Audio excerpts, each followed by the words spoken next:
Good morning, students. Today, our topic is ILP. This is a new module.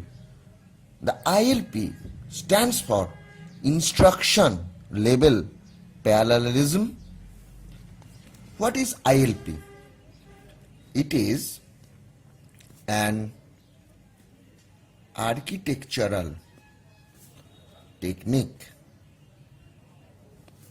that allow overlap of the overall individual machine operation. Here, multiple operations are executed parallelly. In other words,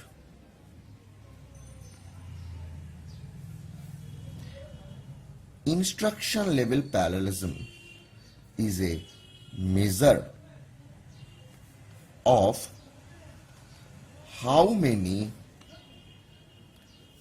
of instruction can be executed simultaneously.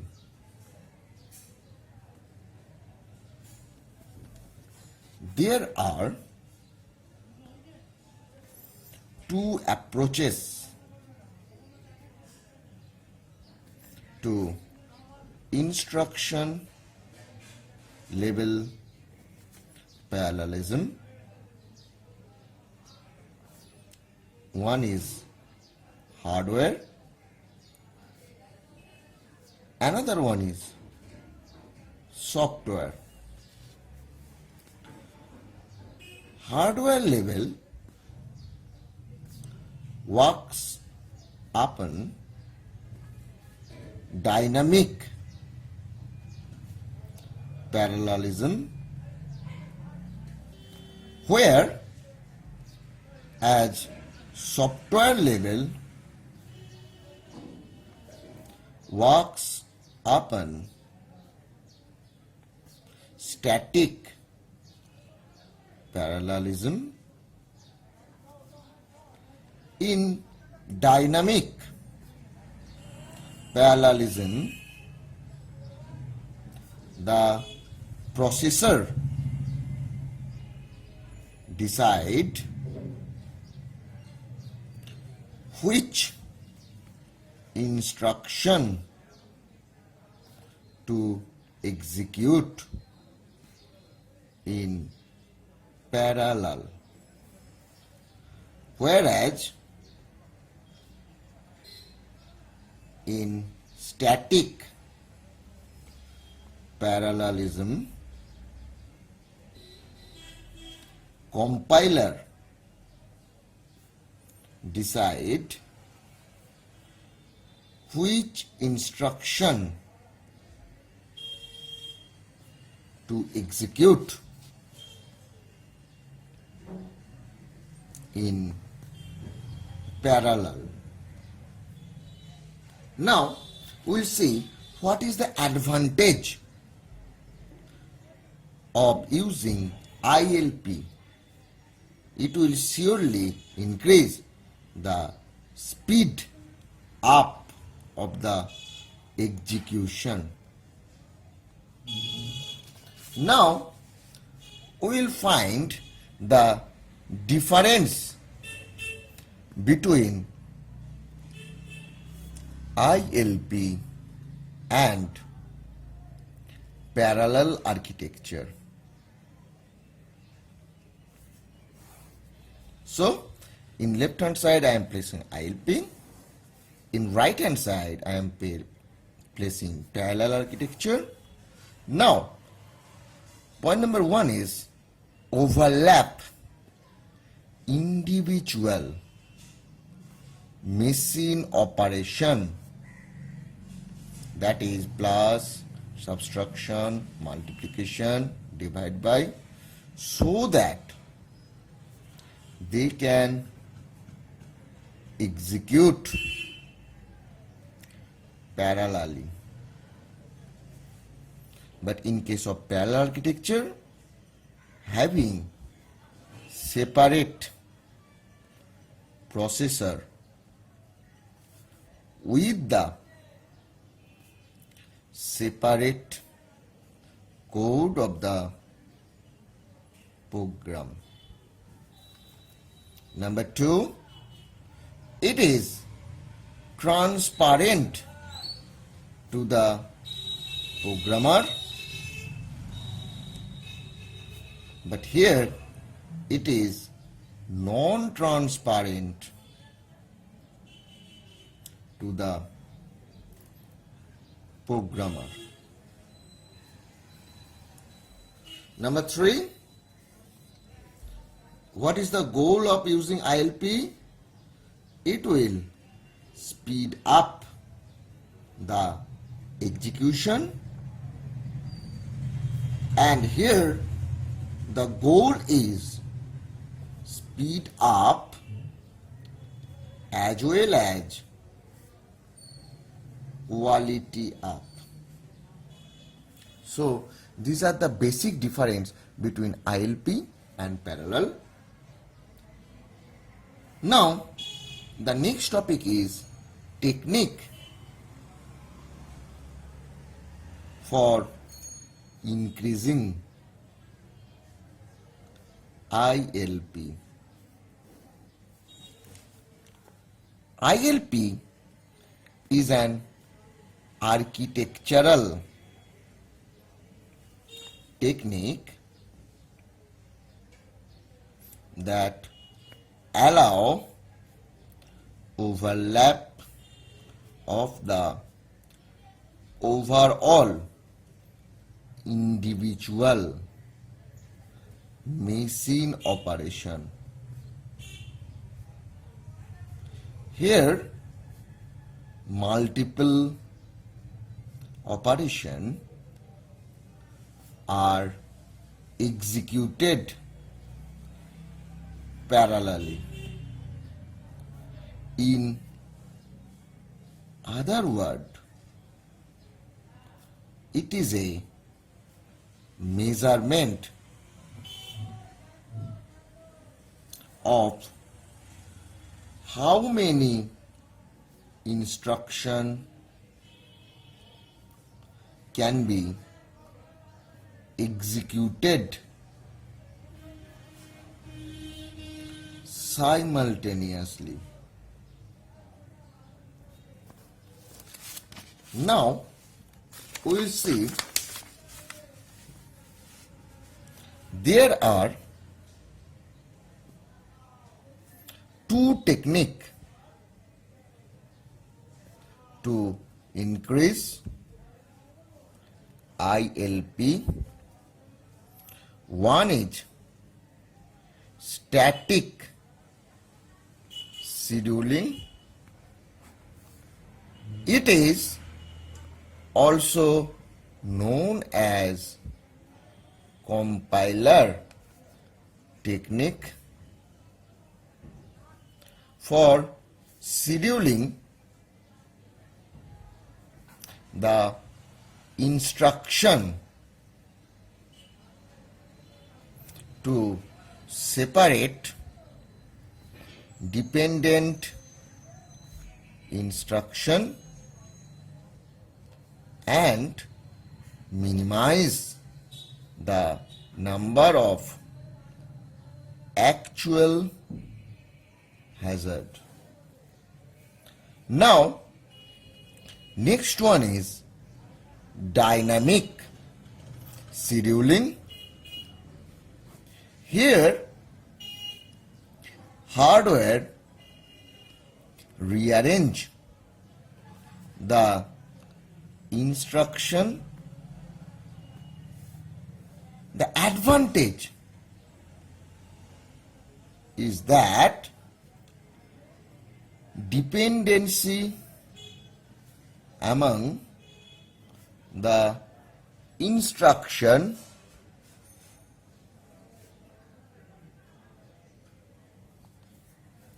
can be handle which were unknown to the compiler.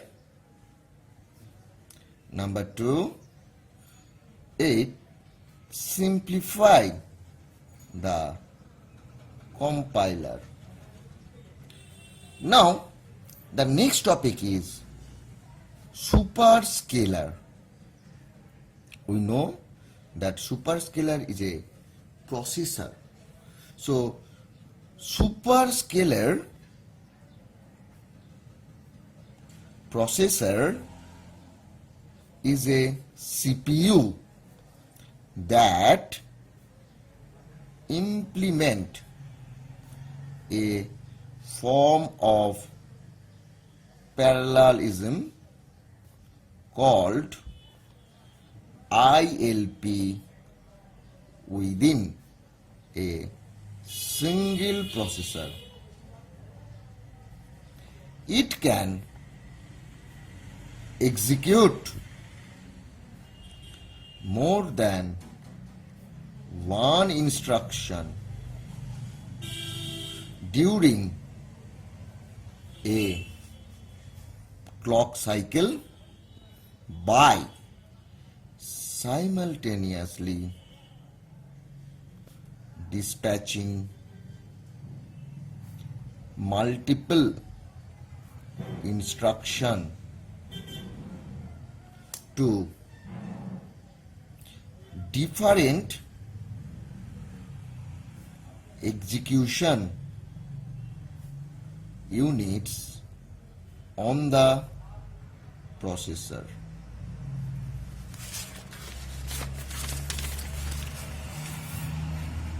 In other words,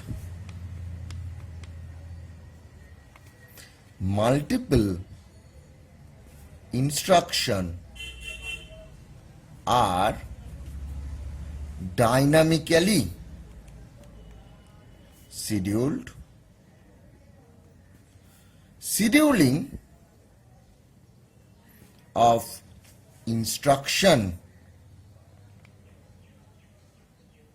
is determined by two factors. One is true data dependency, and number 2 is resource dependency.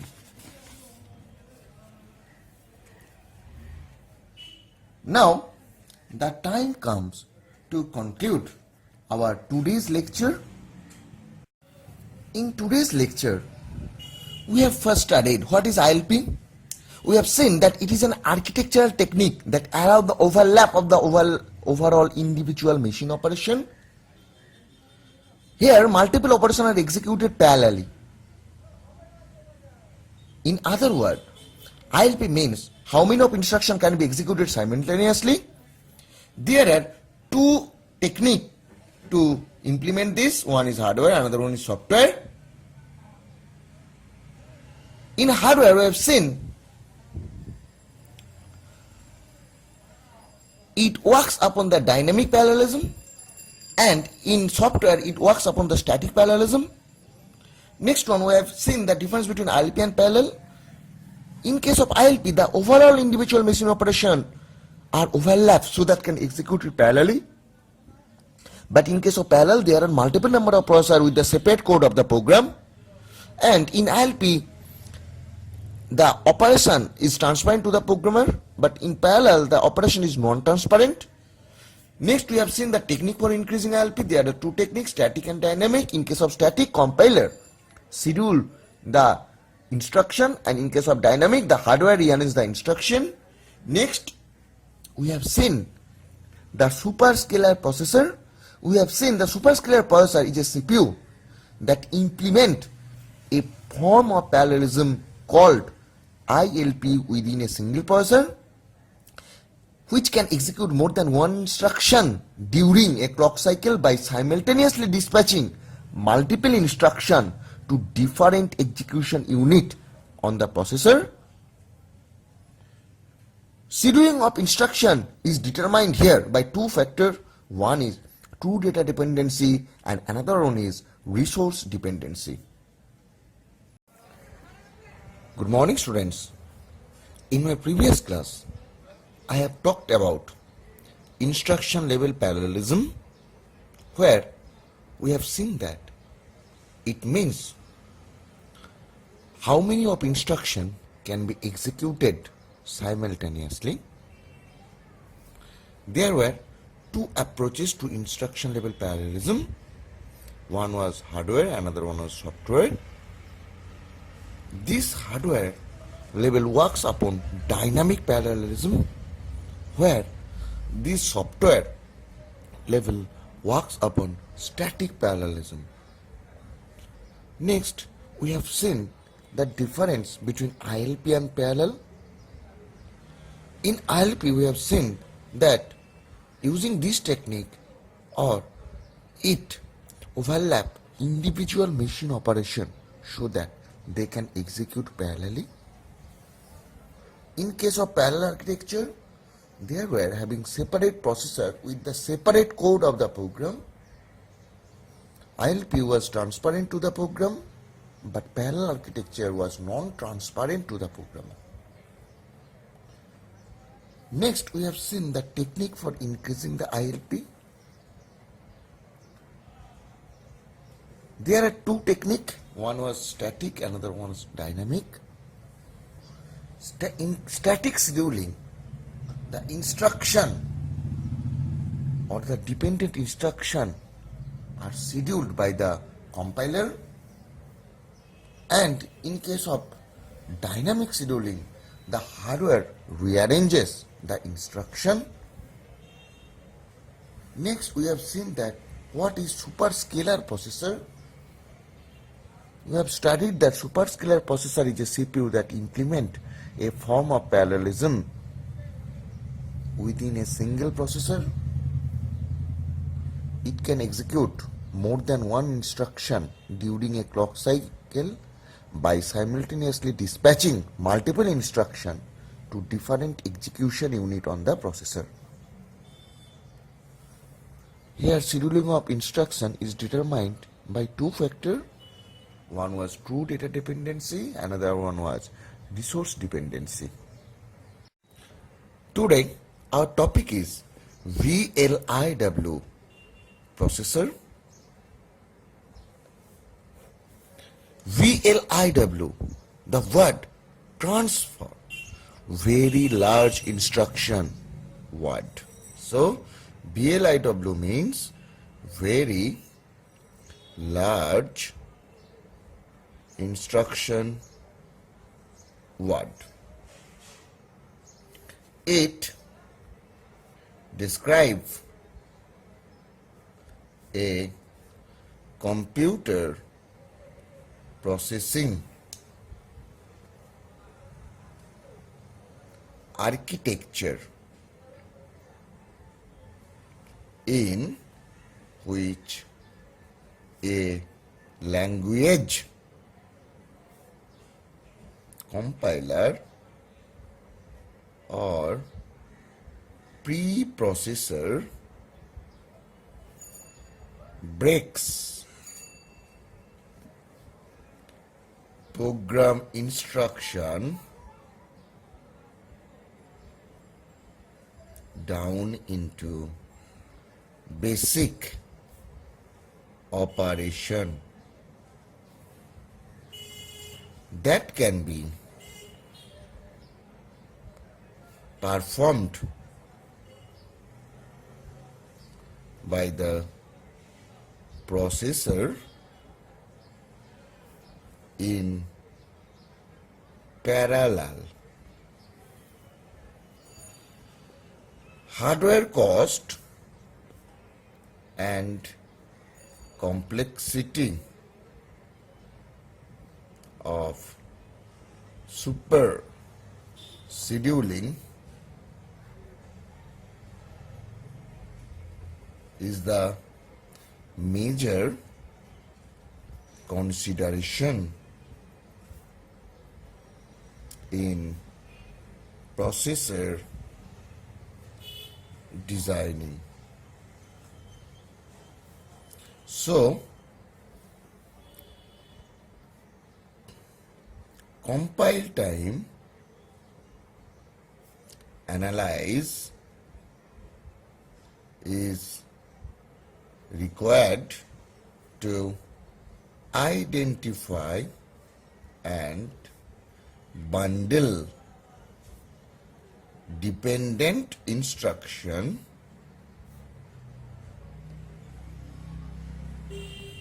that can be executed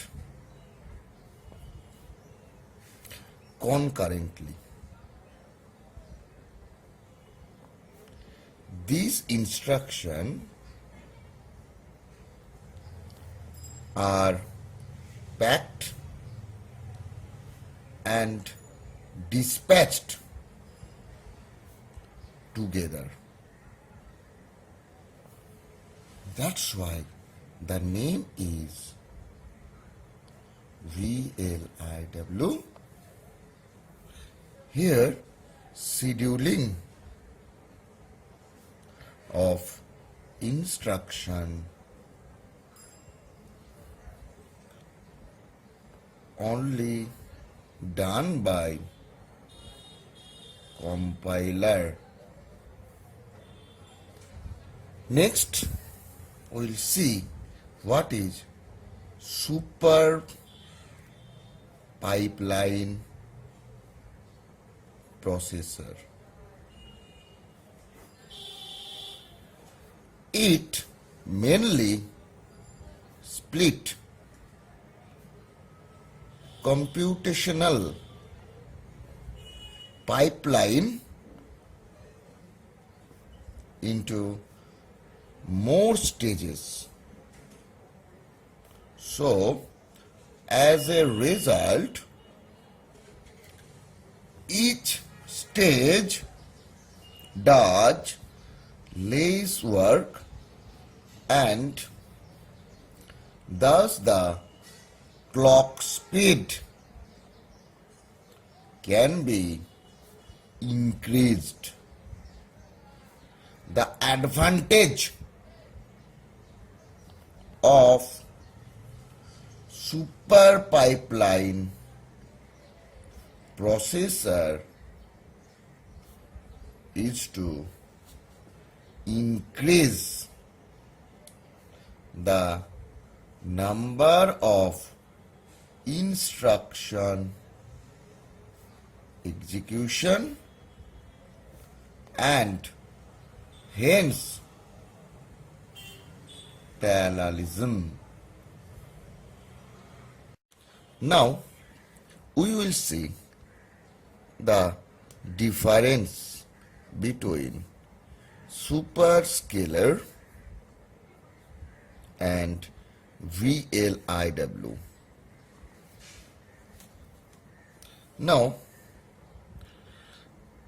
in the left hand side I am writing here Superscalar and in the right hand side I am writing VLIW. The first point will be in Superscalar multiple instruction are dynamically scheduled, but in VLIW we have seen that hardware cost and complexity of scalar scheduling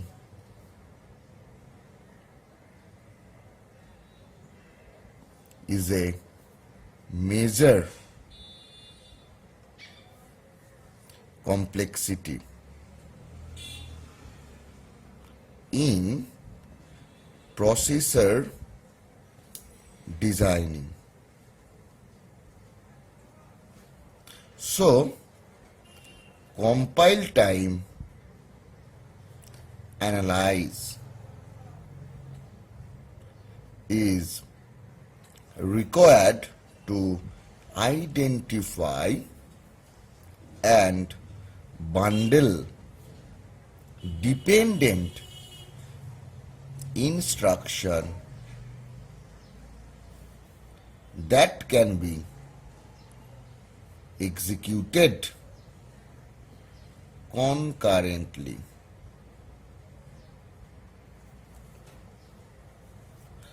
These instructions are packed and dispatched together. So the name is VLIW.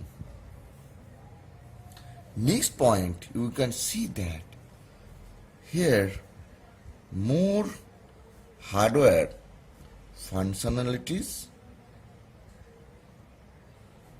and complexity.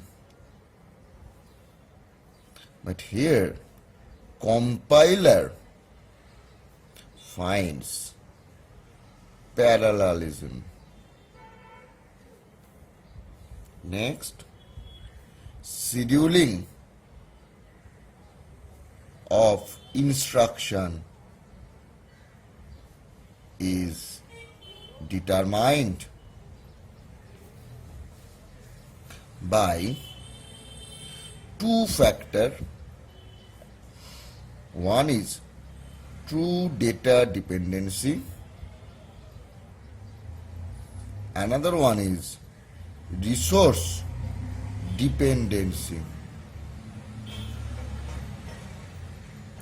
Here, scheduling of instruction only done by compiler.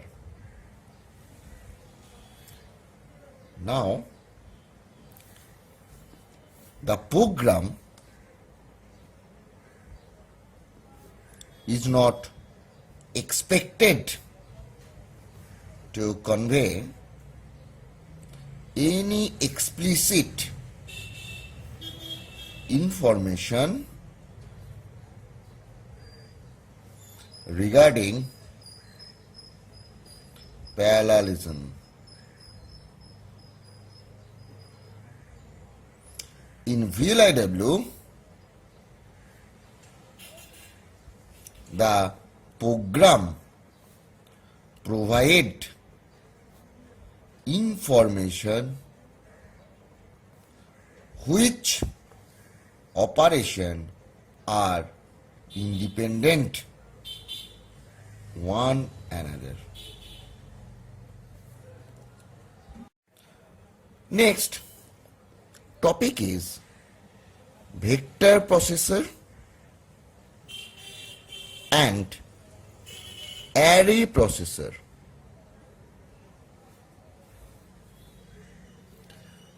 These are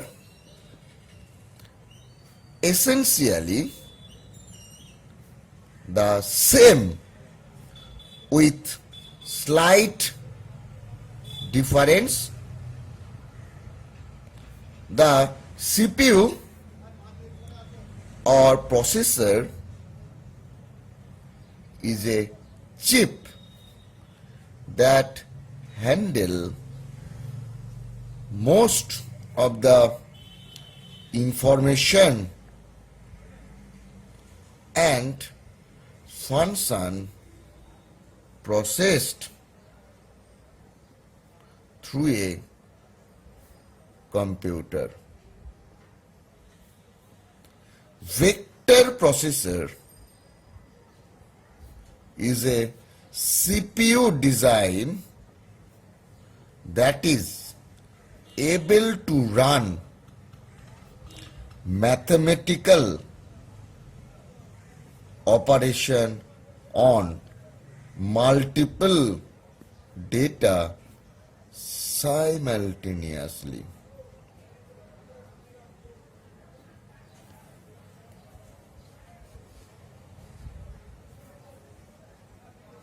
It employs multiple vector pipelines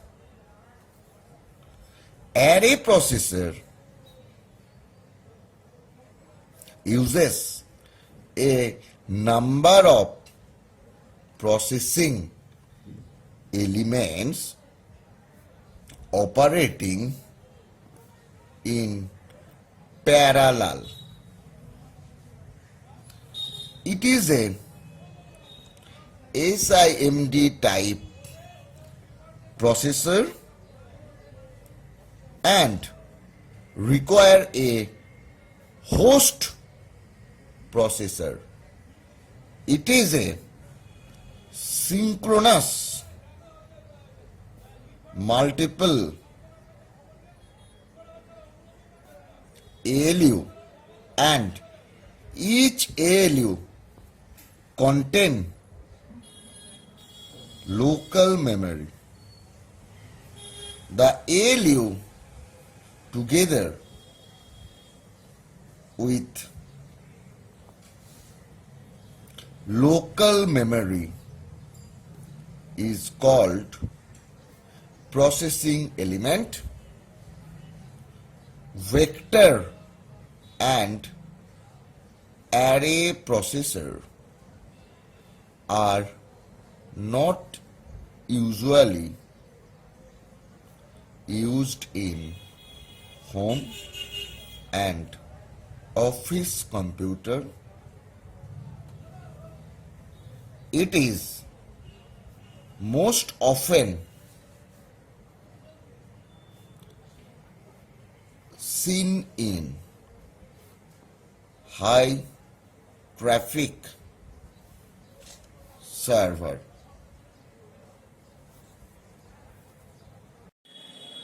Good morning, students. Today our topic is vector processor. A vector processor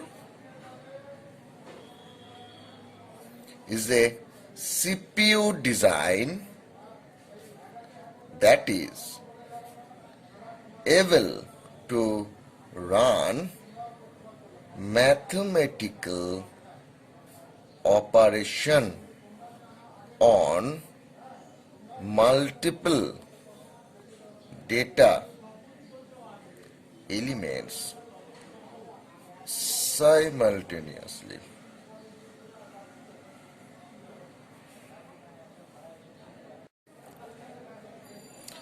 Now, take an example. Suppose the following instruction equal to C equal to A plus B. Now, the scalar processor will tell the machine that add the content of A to the contents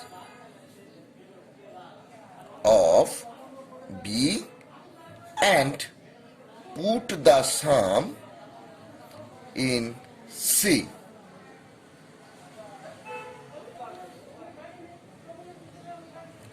In a scalar machine, the operand are number, but in vector processor the operand are vector and the instruction direct the machine to compute pairwise sum of each pair of vector element. So, if this instruction is done by a vector processor, what we will do? It will give the pairwise sum. That means, suppose C will be A11 plus B11, A12 plus B12, A13 plus B13, and so on. A is a set of A11, A12, A13. B is a set of B11, B12, B13. And if we do this operation, or if we execute the operation, we will get this result. So this is all about the vector processor and the difference between scalar to its vector. When we performing C equal to A plus B using scalar processor, we will get, or the scalar processor tell the machine that add the content of A to the content of B and put the sum in C. But in vector, we will get the pairwise sum of vector element. Now we will come to architecture of vector processor.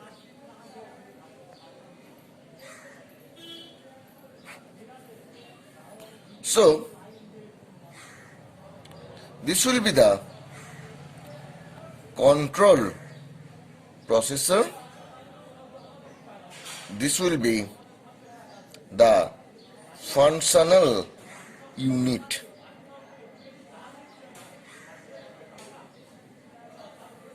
Now the vector register are stored in this register A1, B1 and C1.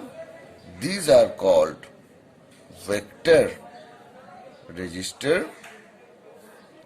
In similar way, it will be A2, V2 and C2, and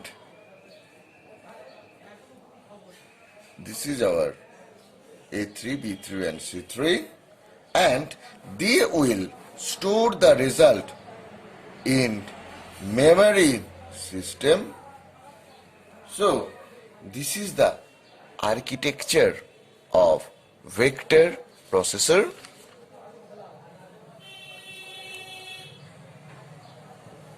Vector processor reduce the fetch and decode bandwidth as the number of instructions fetched are less.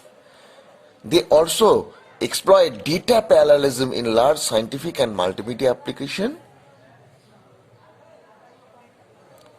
And here we have seen the architecture of vector processor.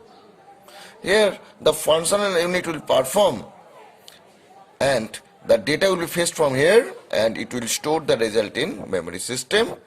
That is the architecture of vector processor. Next topic is architecture of vector instruction.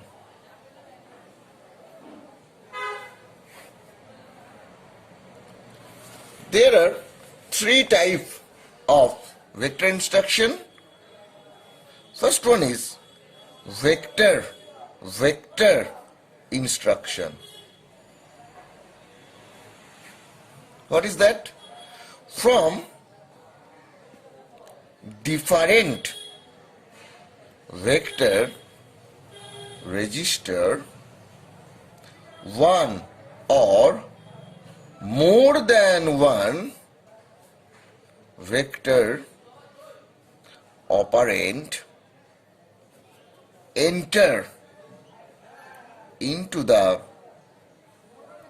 functional unit and the result is sent to another vector register.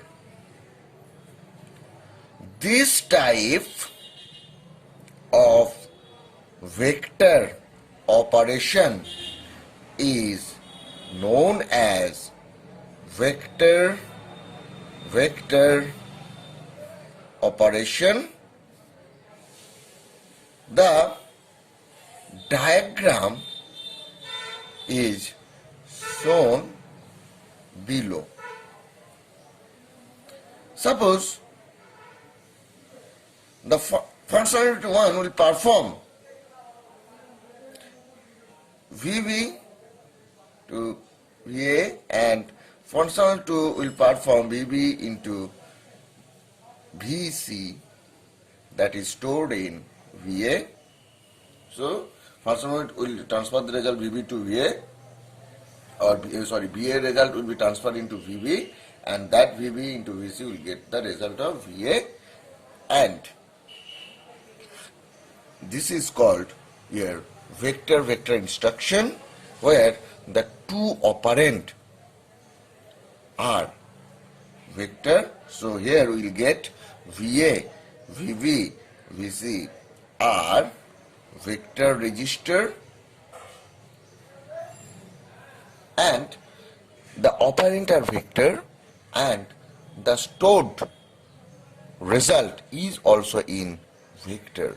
So this is called here vector-vector instruction.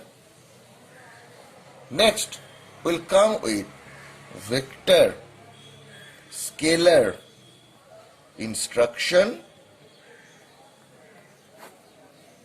Here one operand is vector and another one is scalar. The input operand of the functional unit enter from both scalar and vector register, and the result is stored into vector register. The instruction will be, suppose this one, ACE into VA, that is stored in VB, where ACE is a scalar register, VA is a vector register, so scalar into vector, and the result is stored in another vector register. So this is our vector scalar instruction. Now we'll understand the third type of vector instruction, that is our vector memory instruction.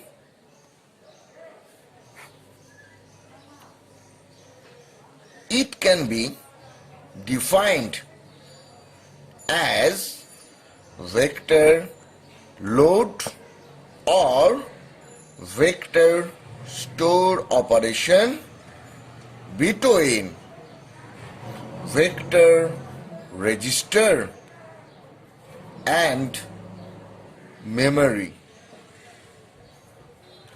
It can be defined by two mapping function F1 and F2, where F1 means this is called our load operation, and there is another function that is, it is called stored operation. So that means the vector will be loaded into memory. Load means when we are copying some data, or when we are copying the data from memory into vector, that is called load, and when you are storing or saving some data into the memory, that is called stored operation. So this is called your vector memory operation, where one is vector and another one is memory. Now the time comes to conclude our today's lecture. So if we make a conclusion, we'll get, first we have learned what is vector processor. A vector processor is one who does the mathematical operation on pairwise sum of vector element, that is called your vector processor. Next we have learned what is scalar processor, scalar processor only add the content of A and B, and we have got the result from an instruction that equal to C equal to A plus B. So vector processor as well as scalar processor. Next we have seen the architecture of vector processor. There is functional unit, there was vector register, and there was memory system. Next we have seen the architecture of vector instruction. There were vector, vector scalar,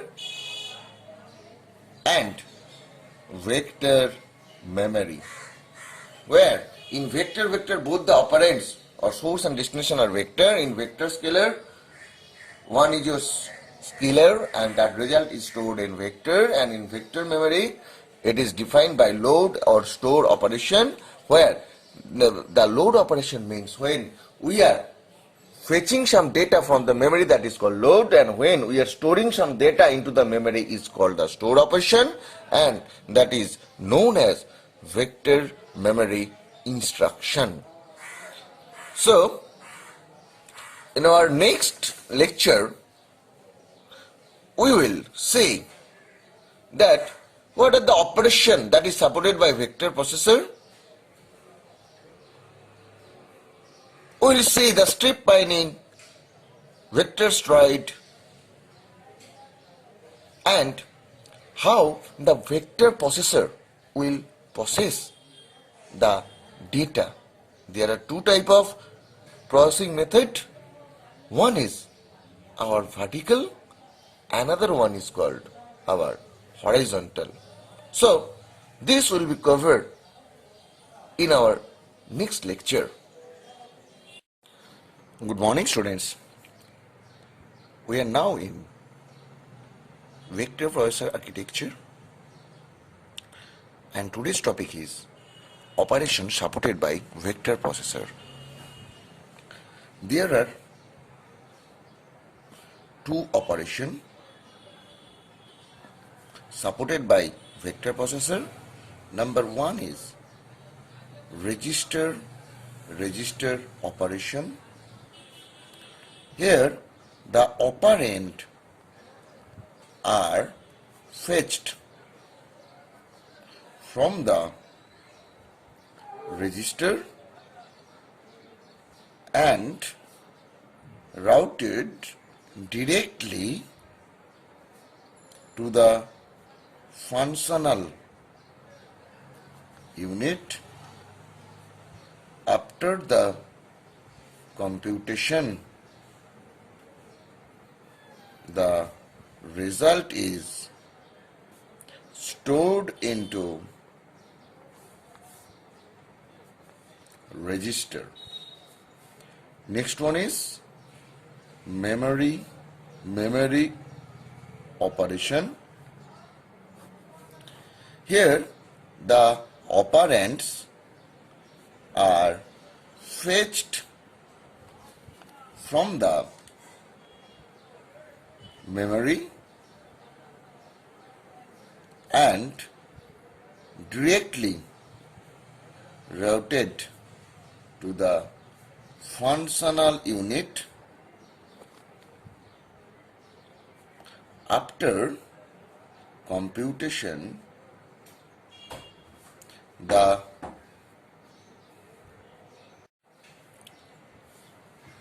result is stored in the memory.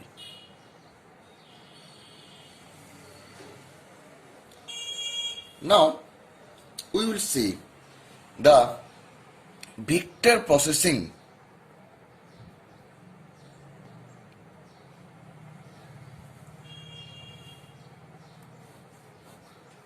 There are two types of vector processing.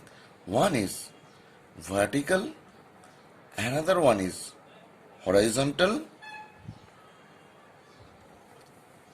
Now, in vertical operation,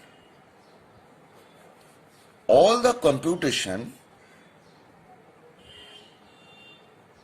are performed vertically. from top to bottom or in a column fashion, and there are horizontal. Here computation is performed in horizontally, left to right in a row fashion. Next, we will see what is strip mining.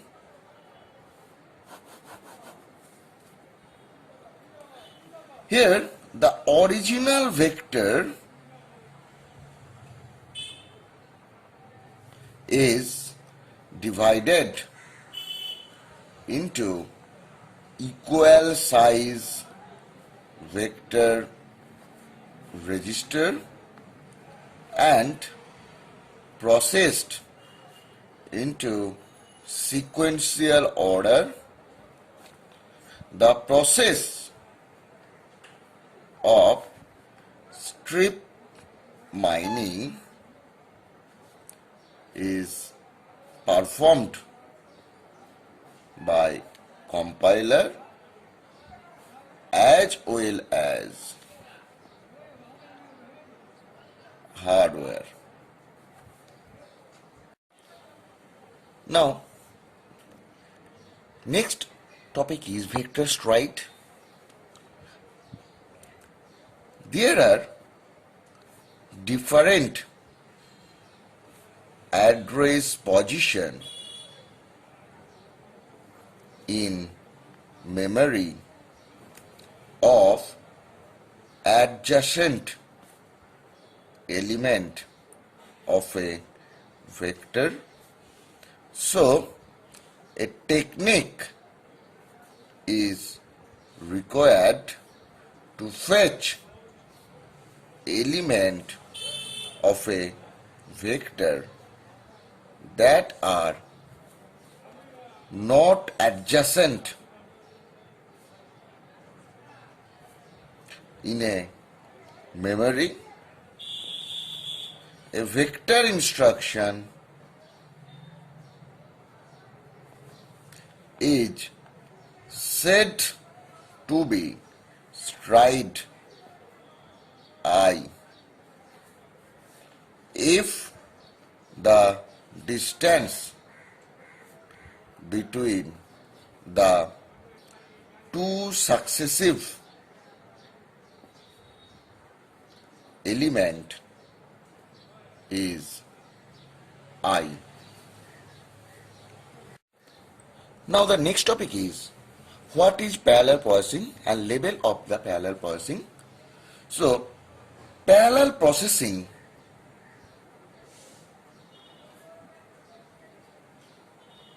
is a processing of programming instruction by dividing them among multiple processor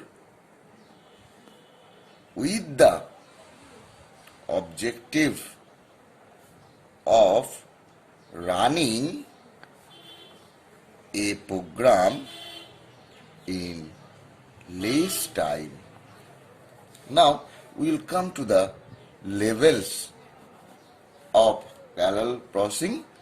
Number one is instruction level. Here most processors have several execution unit and execute several instructions at a time. Now there is loop level. Here consecutive loop operation done for parallel execution. Next one is producer level. Here parallelism achieved by executing parallel executable procedure. Another one is program level. Here responsibility